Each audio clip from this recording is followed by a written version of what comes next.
Hi again then guys, and so we've got another Gran Turismo 6 Special Projects replica build for you today, and this time it's a slightly less obvious replica build for a vehicle which isn't necessarily as widely loved, but at the same time sometimes these more niched vehicles can prove to be useful and or popular, or at the very least fun to drive. And this particular replica is a replica of, as far as I'm aware, the highest performance version of a semi-underappreciated car on Gran Turismo, which is this vehicle here, of course, the Chrysler Crossfire. Now this car is mechanically based on the Mercedes SLK, which is why it has similar kind of proportions, dimensions and styling. It does have kind of a Mercedes look to it as well, but this particular replica is replicating the top performance model of the Crossfire, called the SRT-6.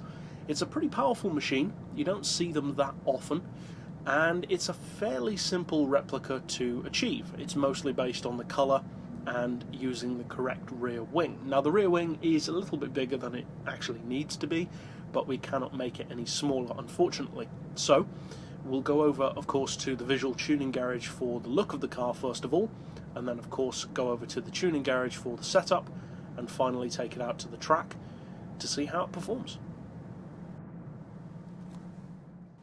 So as far as the visual look for this particular car, obviously it's not a premium model, so there's not that much that you can do to it, but for the rear wing we've gone for a custom wing, and we've gone for the Type C wing support, which is a solid wing support.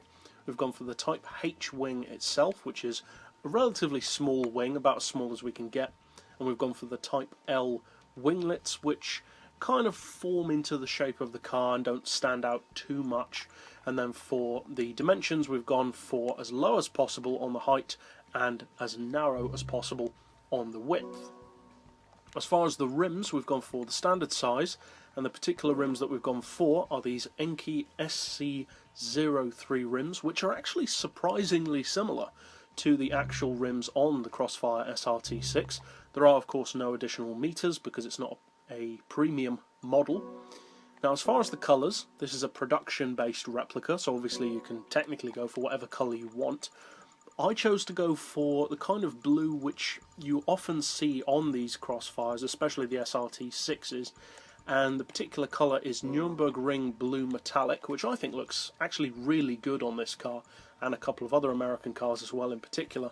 But that actually comes from either of the two lower level Amuse Honda S2000s, which are of course in the Amuse dealership.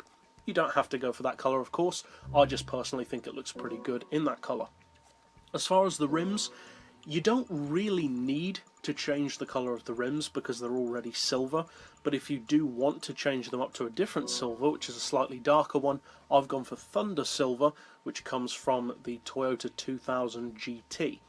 But any silver looks great, you could even go for chrome. I personally think the chrome rims look a little bit too flashy on this car, they don't really sit with the look. And as I said, if you don't want to, you don't even need to select silver at all, because those rims are silver as standard. And as far as the brakes, I'm not sure if I've coloured them in or not, but you could go for body colour, you could go for silver or something else entirely.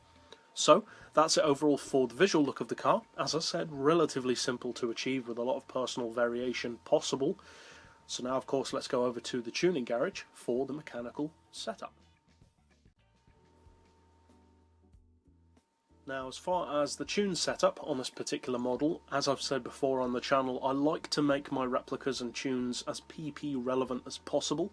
And I'm happy to say that this one is actually pretty good for PP. It sits at 470, which I would say is actually perfect for this car. It's actually quite useful for that PP level. It's got quite a lot of power for it. We've gone for sport soft tyres because it is of course more of a street-based vehicle. Standard brakes because you don't want it to be too good. As far as the suspension, we've got the ride height on 95 front and rear. Springs we've increased just a little to 525 and 475. The dampers and anti-roll are at 3, a little bit of camber, primarily for the look. Neutral toe, we'll come back to the gearbox in just a second. For the diff we've got the lowest initial torque, the highest acceleration and lowest braking. As with most of my replica based production builds, or production based replica builds, I've left the clutch, flywheel and prop shaft standard. As far as the power, we do have an oil change. I've gone for the Stage 3 engine tune, the exhaust manifold, sports cat and intake, and then reduce the power down to 330 horsepower. And as far as the weight, we've got the downforce just before the weight set as low as possible, because although the real car does have a wing, it's not really there for downforce, it's more just for the look. We've left the weight reduction stock, and you actually have to add quite a lot of ballast to this vehicle in order to make it the actual weight of the SRT-6, 148 kilos in fact, which brings us up to 1509 kilos, which is the weight of the actual model. So it's a pretty heavy little car. As far as the gearbox, we're running the actual ratios of the real SRT-6, auto setting of 180, then for the individual gears 3592, 2186, 1405, 1080, 886 and 857, with a final drive of 3070. So that's it overall for the mechanical build. Now let's finally take it out to the track to see how it performs.